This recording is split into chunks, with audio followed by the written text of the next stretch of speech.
কিছু কিছু সহকর্মীর মধ্যে ঢুকে গেছে এমন একটা ভাব যে আমরা ক্ষমতায় বোধহয় চলে যাচ্ছি বা চলে গিয়েছি। সহকর্মীবৃন্দ, আপনাদের সকলকে আমি অনুরোধ করব, একই সাথে আপনাদের সকলকে আমি দৃঢ়ভাবে বলবো, আমরা ক্ষমতায় যাইনি। আমরা ক্ষমতায় যাব কিনা আমরা জানি না। তখনই আমরা ক্ষমতায় যেতে পারবো যখন আমরা বাংলাদেশের জনগণের সমর্থন পাবো। কাজেই জনগণের সমর্থন পাবো। এখন জনগণের সমর্থন আমাদেরকে আদায় করতে হবে। জনগণের সমর্থন যদি আদায় করতে হয়, এখানে আপনারা আজকে যারা উপস্থিত আছেন আপনাদের সকলকে কিন্তু আমরা এখানে আজকে আমন্ত্রণ জানিয়েছি একজন নেতা হিসাবে।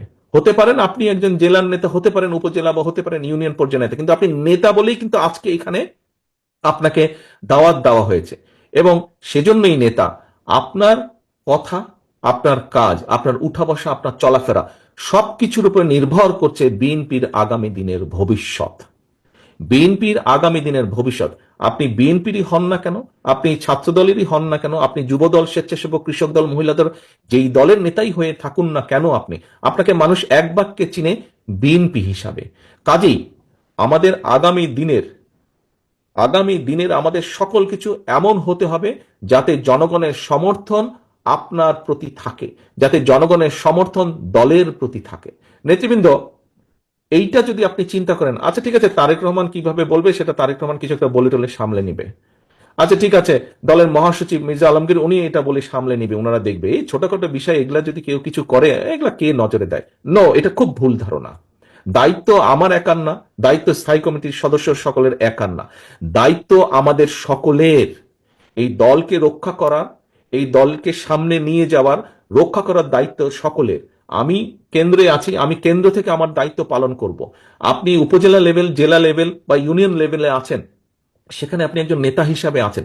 আপনি যেই মূল দল সহ যেই অঙ্গ সহযোগী সংগঠনই হন না কেন, আপনাকে আপনার দায়িত্ব পালন করতে হবে। আপনারা নিশ্চয়ই শুনেছেন, খেয়াল আছে অনেকেরই, আমি কিছুদিন আগে বলেছি, জনগণের সঙ্গে থাকুন, জনগণকে সঙ্গে রাখুন। সহকর্মীবৃন্দ, আপনারা প্রায় একটি কথা বলে থাকেন, আমার সাথে যখন দেখা হয় তখনও বলেন, আপনারা বলেছেন, আপনারা অতীতেও বলেছেন, বর্তমানেও বলছেন, বিভিন্ন বক্তৃতা বিবৃতিতেও আপনারা বলেন যে বাংলাদেশের জনগণের আস্থা বিএনপির উপরে আছে। এই কথাটা আপনারা বলেন। প্রিয় সহকর্মীবৃন্দ, এই আস্থাটা ধরে রাখা কিন্তু অনেক কঠিন ব্যাপার। এই আস্থাটা ধরে রাখা কঠিন ব্যাপার। জনগণের আস্থা আপনাদের উপরে আছে, আমাদের উপরে আছে, বিএনপির উপরে আছে। এটি ধরে রাখার দায়িত্ব আপনার এবং আমার এবং আমাদের সকলের। এটি ধরে রাখার দায়িত্ব কিন্তু জনগণের না। জনগণ আস্থা রাখবে তার উপরেই যে জনগণের সাথে থাকবে। জনগণ আস্থা রাখবে তার উপরেই জনগণ যখন দেখবে যে আমি তার উপরে আস্থা রাখেছি, এই কারণেই, কারণ আমি যেভাবে চাই সে সেভাবে কথা বলছে, আমি যেভাবে চাই সে সেভাবে বিহেভ করছে, সেভাবে চলছে, সেভাবে উঠছে, সেভাবে বসছে। প্রিয় সহকর্মীবৃন্দ, এই কথাগুলো আমি এই কারণে বলছি, আপনারা হয়তো মনে মনে কেউ কেউ ভাবছেন যে তারেক রহমান তো এই কথাগুলো দুদিন আগেও বলেছে, একই কথা বারবার বলে কেন? একই কথা এই জন্য বারে বারে বলছি সহকর্মীবৃন্দ, আগামী দিনে যে নির্বাচনটি আসছে, আগেও বলেছি, আজও আপনাদের সামনে আমি তুলে ধরতে চাই পরিষ্কারভাবে। আপনারা পত্রপত্রিকা দেখছেন, খবরাখবর রাখছেন, আপনারা আপনারা যদি সকল কিছু বিবেচনা করেন, পরিষ্কার, দিন যত যাচ্ছে পরিষ্কার হয়ে যাচ্ছে। আমি আজকে থেকে প্রায় 3 মাস আগে আমি এই কথাটি বলেছিলাম, দিন যত যাচ্ছে তত পরিষ্কার হচ্ছে সামনের যে নির্বাচন, এটি এত সহজ না। আমি আমার রাজনীতিক, আমার থেকে এখানে অনেক অভিজ্ঞতা সম্পন্ন সহকর্মীবৃন্দ আছেন, অনেক মুরব্বী নেতৃবৃন্দ আছেন। আমি আমার যতটুকু রাজনৈতিক অভিজ্ঞতা গত 30-35 বছরের, এই অভিজ্ঞতার আলোকে আমার কাছে মনে হচ্ছে সামনের যে নির্বাচন আমরা ফেস করতে যাব, হতে পারে আমাদের একটি প্রধান প্রতিপক্ষ অনেক দুর্বল হয়ে গেছে। তারপরেও তারপরেও এই নির্বাচন বাংলাদেশের যে কোনো নির্বাচনে থেকে অনেক কঠিন নির্বাচন হতে যাচ্ছে, অনেক কঠিন নির্বাচন হতে যাচ্ছে। কারণ 20 বছর আগের যখন মানুষ নির্ভয়ে, কম বেশি নির্ভয়ে ভোট দিতে পারত, আপনি যদি সেই 2001-এর নির্বাচন ধরে থাকেন, সেই সময় থেকে মানুষের চিন্তাধারা পরিবর্তন হয়েছে, মানুষের ধ্যান ধারণার পরিবর্তন হয়েছে, মানুষ এখন অনেক অনেক সচেতন, সেটি সামাজিক মাধ্যম সহ বিভিন্ন কারণেই হোক না কেন। কাজেই সহকর্মীবৃন্দ, কেউ যদি মনে করেন যে আপনার এলাকার কোনো কিছু আপনাকে এফেক্ট করছে না, আরে এটা কেউ জানবে না, এইটি ভুল ধারণা সম্পূর্ণভাবে, মানুষ জেনে যায়। কাজেই আমরা যদি কেউ কোনো বিগত 3-4 মাসে ভুল করেও থাকি, আপনার আশেপাশের নেতাকর্মীরা যদি কেউ ভুল করে থাকে, প্রিয় সহকর্মীবৃন্দ, একজন নেতা হিসাবে আপনার এটি অবশ্যই অবশ্যই দায়িত্ব তাদেরকে সঠিক পথে নিয়ে আসা, তাদেরকে সচেতন করা, তাদেরকে সতর্ক রাখা। আসুন আমরা যে 31 দফা আজকে আপনাদের সামনে উপস্থাপন করেছি, আপনারা নিজেরা বসে সারাদিন আলোচনা করেছেন, এই 31 দফাকে যদি আমাদের সফল করতে হয়, যে কোনো মূল্যে জনগণের সমর্থনকে আমাদের পক্ষে রাখতে হবে। আমরা প্রায় বলে থাকি যে অমুক একটি দল আছে, তারা তো এই কাজ করে যাচ্ছে। ভাই, কমপ্লেন করেন কেন? ওরা যদি এই কাজ করে যাচ্ছে, ভিতরে ভিতরে এই কাজ করে যাচ্ছে, তো আপনি কেন করতে পারছেন না এই কাজ? আপনাকে আপনার দলের পক্ষে পরিকল্পনা নিতে হবে, আপনাকেও কাজ করতে হবে। কমপ্লেন করা চলবে না। তারা যদি ভিতরে ভিতরে কাজ করে, তারা যদি মহিলাদের ভিতরে কাজ করে, তারা যদি ছাত্রছাত্রীদের ভিতরে কাজ করে, তারা যদি সমাজের বিভিন্ন মানুষের ভিতরে কাজ করে, তাহলে আপনাদেরকে আপনার দলের পক্ষ থেকে পরিকল্পনা নিতে হবে। আপনাকে তো কেউ আটকে রাখছে না। আপনি আপনার এলাকার মধ্যে পরিকল্পনা নেন, কিভাবে জনগণকে আপনার সাথে রাখবেন, কিভাবে জনগণের কাছে আপনার ভালো জিনিসগুলো পৌঁছে দিবেন, কিভাবে জনগণের সামনে আগামী দিনে কি করবেন সেগুলো আপনি তুলে ধরবেন।